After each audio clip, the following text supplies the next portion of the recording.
Assalamualaikum warahmatullahi wabarakatuh. Apa kabar hari ini anak-anak? Semoga kita semua selalu dalam keadaan sehat dan selalu berada di dalam lindungannya. Nah, anak-anak, tetap semangat ya belajar walaupun kita hanya bertemu lewat sosial media, tapi kita harus tetap semangat belajar. Nah, anak-anak, sebelum kita mulai belajar kita hari ini, mari kita berdoa terlebih dahulu supaya pembelajaran kita hari ini lancar dan ilmu yang kita dapatkan bermanfaat. Berdoa dipersilahkan. Nah, pembelajaran kita hari ini yaitu melanjutkan bab 1. Kalau kemarin kita belajar mengenai objek IPA dan pengamatannya, di bab 2 ini kita akan belajar mengenai klasifikasi makhluk hidup.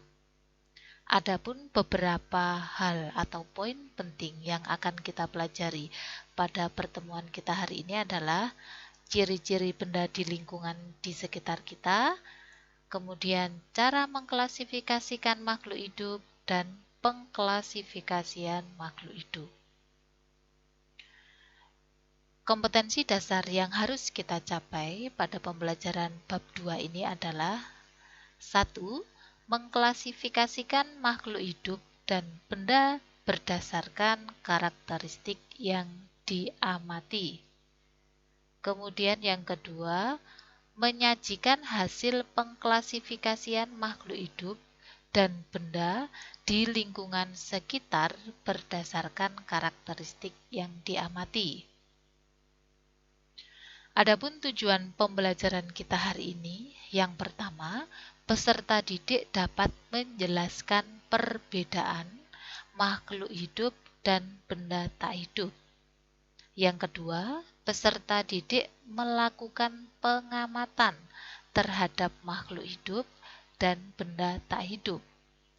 Yang ketiga, peserta didik menyajikan hasil pengamatan, mengidentifikasi, dan mengkomunikasikan hasil observasinya.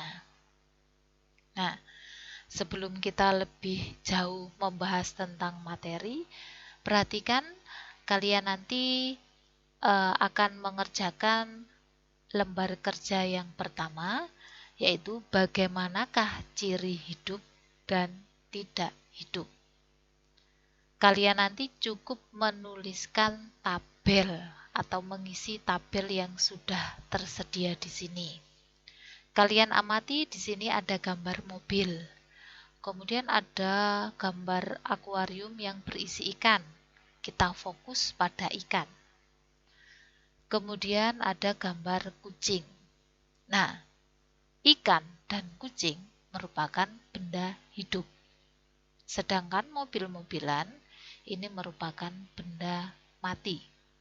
Nah, dari hasil pengamatanmu, silakan dituliskan apa sih ciri-ciri ikan atau kucing sebagai benda hidup dan ciri mobil-mobilan sebagai benda tidak hidup. Silakan dituliskan ciri-cirinya di sini di selembar kertas. Kemudian kalian buat tabel, isi tabelnya. Kemudian setelah diisi, difoto, diupload ke link tugas yang nanti akan saya sampaikan lewat WA. Nah, kita masuk materinya, yaitu tentang ciri-ciri benda di sekitar kita. Benda yang terdapat di alam semesta kita ini dapat dikelompokkan sebagai benda hidup dan benda tidak hidup. Benda hidup terdiri atas komponen biotik, yaitu meliputi semua jenis makhluk hidup, manusia, hewan, dan tumbuhan. Sedangkan benda tak hidup terdiri atas komponen abiotik. Benda-benda tak hidup dapat dikelompokkan berdasarkan sifat atau ciri-cirinya. Berdasarkan sifatnya, benda tak hidup juga dapat dikelompokkan menjadi benda tak hidup yang bersifat alamiah dan buatan. Benda tak hidup bersifat alamiah adalah benda-benda yang berasal langsung dari alam. Contohnya, tanah, batu, pasir, dan logam. Kemudian benda tak hidup buatan merupakan benda-benda yang dibuat atas campur tangan manusia. Contohnya, meja, kursi, mobil, dan robot. Nah, setelah mengetahui benda hidup dan tak hidup, nah sekarang lembar kerja yang kedua. Di sini apa ciri-ciri makhluk hidup? Kita akan belajar bersama-sama. Perhatikan gambar yang pertama. Di sini ada gambar tumbuhan. Kemudian ada gambar orang hutan. Kemudian ada gambar helikopter. Kemudian ada gambar burung. Ada gambar bola. Ada gambar tas. Dan ada gambar ban mobil.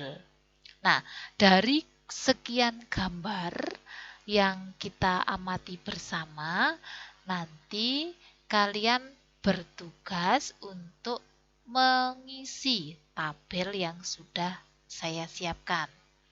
Jadi, tas, ban mobil, bola, helikopter, tumbuhan, orang hutan, dan burung. Kemudian di sini ciri-ciri bendanya, contohnya bergerak. Nah, tas. Dapatkah tas itu bergerak? Kalau dapat, kalian beri tanda centang atau tanda checklist. Kemudian, ban mobil. Ban mobil ini, dapatkah dia bergerak? Kalau dia dapat bergerak, berilah tanda centang. Dan seterusnya, sampai pada burung. Kemudian ciri yang kedua, tumbuh dan berkembang. Apakah tas bisa tumbuh dan berkembang? Kalau bisa, beri tanda centang.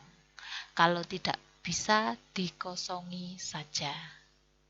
Jelas ya? Jadi setelah mengisi tabel, kalian jawab pertanyaannya. Ada 2 pertanyaan.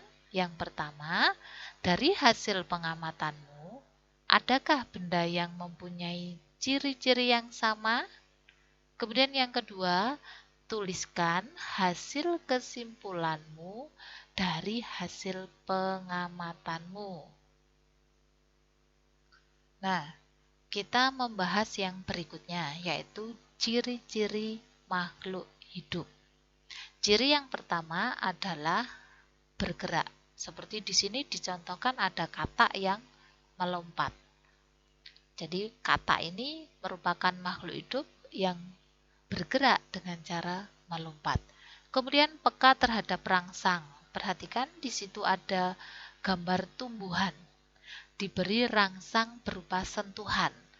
Nah, setelah rangsang tersebut diberikan, maka dia akan menutup. Nah, kalian bisa mencermati gambarnya. Kemudian bernafas.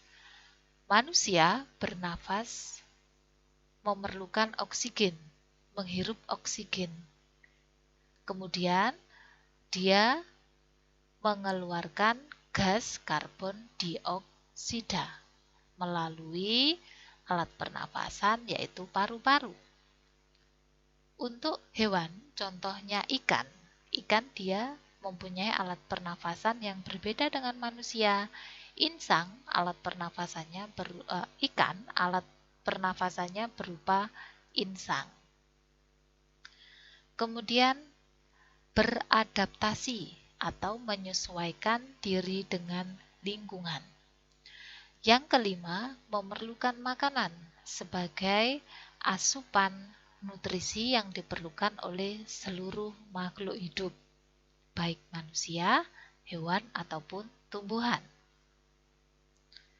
Kemudian ciri yang keenam, mengeluarkan zat sisa dari hasil metabolisme. Ciri yang ketujuh, berkembang biak untuk melestarikan keturunannya. Ciri yang kedelapan, tumbuh dan berkembang. Ciri yang kesembilan, memiliki bahan genetik. Nah, itu tadi beberapa ciri-ciri makhluk hidup. Nah, Kemudian kalian harus mengisi lembar kerja yang ketiga. Lembar kerja yang ketiga, mengamati ciri-ciri kehidupan. Nah, di sini kalian cukup menuliskan tabelnya saja, manusia, hewan, tumbuhan. Nah, ciri-cirinya bagaimana? Contohnya bernafas. Yang pertama bernafas. Manusia bernafas menghirup gas oksigen dan mengeluarkan gas karbon dioksida melalui alat pernafasan yaitu paru-paru. Kemudian untuk tumbuhan, bagaimana cara tumbuhan bernafas?